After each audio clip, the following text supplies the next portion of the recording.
Hi, I'm Pam. Today I'm going to show Joe how to do some Egoscue exercises. The first exercise is the hip crossover stretch with palms down. I'm going to have you lie on the floor, flat on the floor with your knees bent. And you want to make sure your legs are hip width apart and your arms are shoulder out to your sides, shoulder out to your shoulders. And you're going to cross your right leg over your left knee. And you're going to start to rotate down to the floor, so your foot goes down to the floor, as far as you can go. You want to try to touch the floor if it's possible, but if you can't, just go as far as you can. And at the same time, you want to turn your head in the opposite direction as far as you can go. And you want to hold this position for a minute. And then after a minute, you'll come back up and you'll do the same thing on the other side.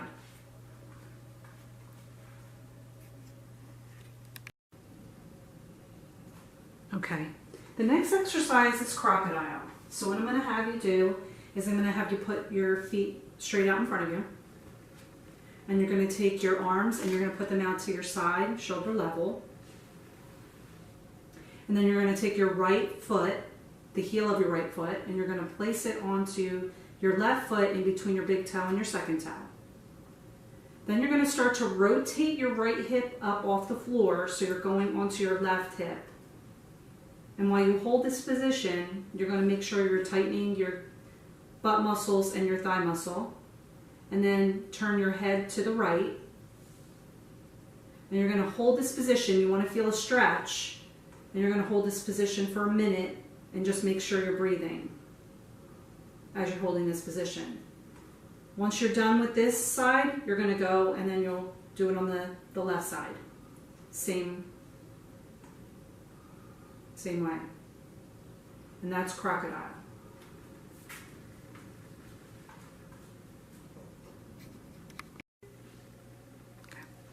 Next exercise is standing windmill. So I'm going to have you stand against the wall. You want to make sure that your legs are hip width apart, and it's very important that your toes are pointing straight forward. Your feet need to be straight and your toes pointing straight forward.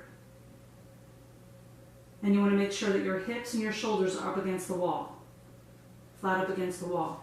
Then you're going to take your hands or your arms and you're going to raise them out to your sides with your palms facing out, correct? And then you're going to start to go down to the left as far as you can go. You maintaining your hips and your shoulders on against the wall at all times. And then you're going to you're going to come right back up and you're going to go to the other side as far as you can go, making sure that your hips and your shoulders are up against the wall and that your feet are flat on the floor. And come back up and you're going to do this 5 times on each side. Next set is you're going to widen your stance 1.5 inches, making sure that your feet are pointing straight forward. Always making sure your feet are forward. And then you're going to do the same movement to the side, one side, and then come back up. And then to the other side, and come back up. And you're going to do this for 5 more repetitions on both sides. Then you're going to widen your stance even a little bit more to 2.5 inches. Same thing, making sure that your feet are flat on the floor. Your hips and shoulders are flat against the wall, and your arms are straight out, and you're going to go side to side. Same thing, making sure that your hips and your shoulders are flat against the wall. And you'll do this on each side, 5 repetitions. And you're going to come back to the original starting position, which was hip width apart, making sure your feet are straight. Your hips and shoulders are against the wall. Put your arms out to the side. Palms facing out, and do 5 more repetitions side to side, each side.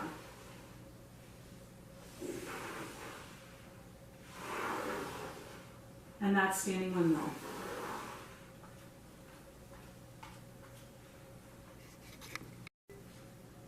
Next exercise is standing arm circles. So what I'm going to have you do is stand with your feet straight and hip width apart.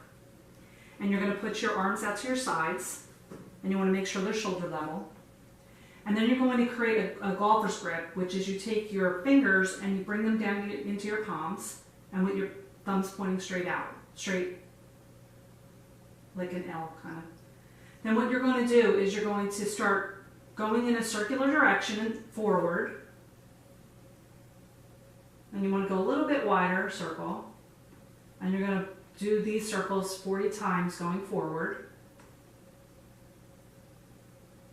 Make sure that your arms are straight out to your sides and you're shoulder level.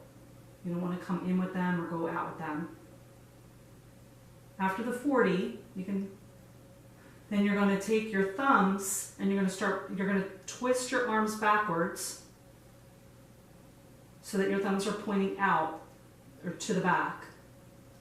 And you're going to go backwards with your thumbs.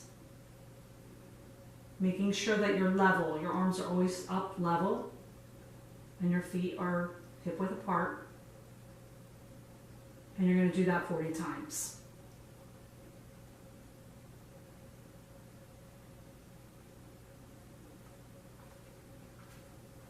And that's standing arm circles.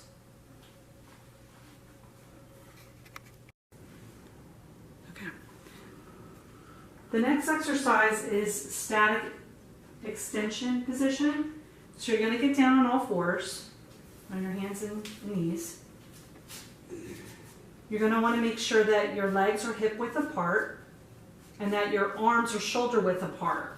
So yeah, that's good. And you want to make sure your fingers are pointing straight.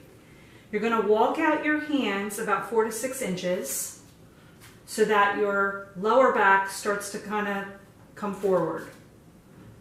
Your hips start to lean forward. And then you're just going to hold this position. But you want to make sure that when you walk out, like your shoulders blades are kind of coming back together. So it's kind of like a lean and stretch. And then you put your head down. And you'll hold this for 2 minutes. If you start to have any kind of lower back pain, you can just kind of bring your hips back a little bit.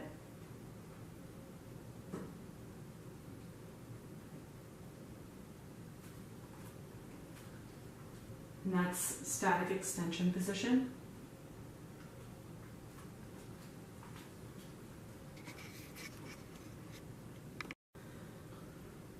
Okay.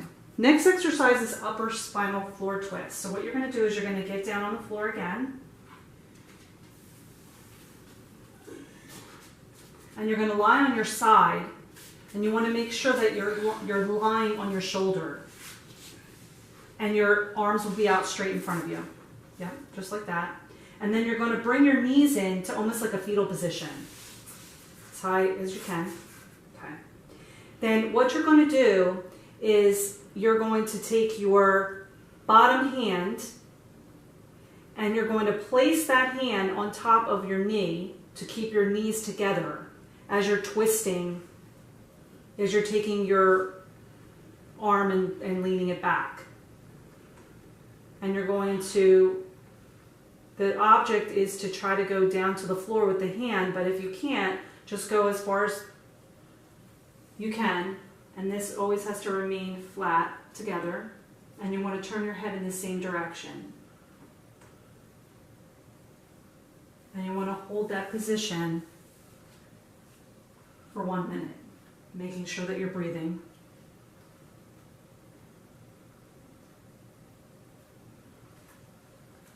That's upper spinal floor twist.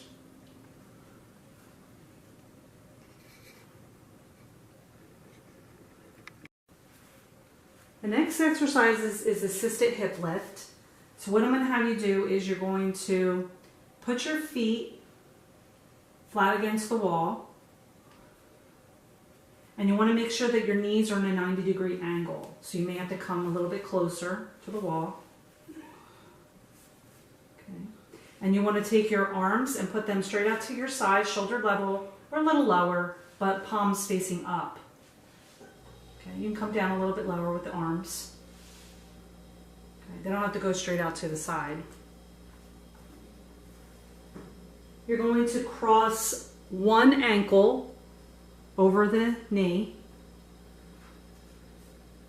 And what you're going to do is you want to be pressing into the wall with the one foot. And at the same time, you want the ankle and the knee to be kind of pushing out towards the wall. So you want to feel a stretch. Keep making sure that your lower back is against the floor.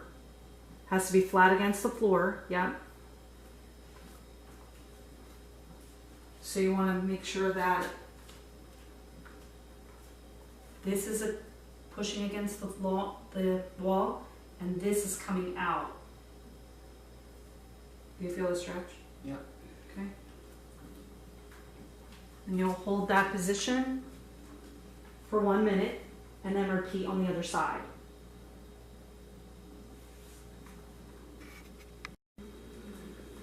The next exercise is downward dog. So I'm going to have you get down on your hands and knees.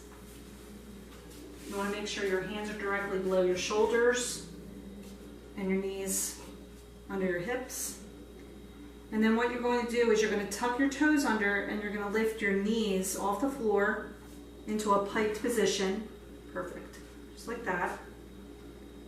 And then you're going to you want to try and place a small arch in your lower back if possible. You're going to keep your elbows straight and you want to make sure you have like more weight on your thumbs and your index fingers. And then you're going to hold this position, keeping your thighs tight and trying to bring your heels to the floor. You're going to hold that for 1 minute. And that's downward dog.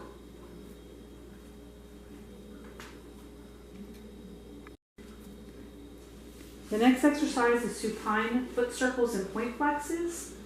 So what I'm going to have you do is you're going to take one leg and you're going to put that straight out with your toes pointing to the ceiling. The other leg you will bring up towards your chest, but you're going to then put your hands behind your knee and like a 90-degree angle, so it doesn't have to come up that far. Right there. Okay. And then you're just going to start to rotate your foot in one direction. A little bit more movement in there. Keep your toe pointed. And you're going to do that. You're going to go that direction 40 times. And then after the 40 times on that direction, you're going to come back, you're going to stop and go the opposite direction 40 times. That's foot circles. You want to make sure that you're not lowering your knee and that the other leg that's straight out, the toes are pointed straight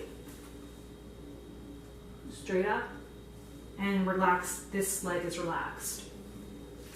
Once you're done, you're going to stop and you're going to just point forward, toes to the wall, and come back up, back, and point straight, and then back, point straight, and then back, and you'll do that 40 times. Then you're going to lower that leg, and you'll do the opposite leg. The last exercise is air bench, so I'm going to need you to put your sneakers on. Okay, so I'm going to have you go up against the wall. You're going to make sure that your shoulders back and your hips are flat against the wall. You want to make sure your heels are against the wall and that your feet are pointing straight out and hip width apart. You're going to start to walk your feet out so that you become in a seated position, making sure that your back is flat against that wall. And you want to hold this position for 2 minutes, as long as you can. You can keep your hands back against the wall. You can keep them on your hips, like on your legs, or you can even lower down a little bit more if you want to make it a little tougher. This is air bench.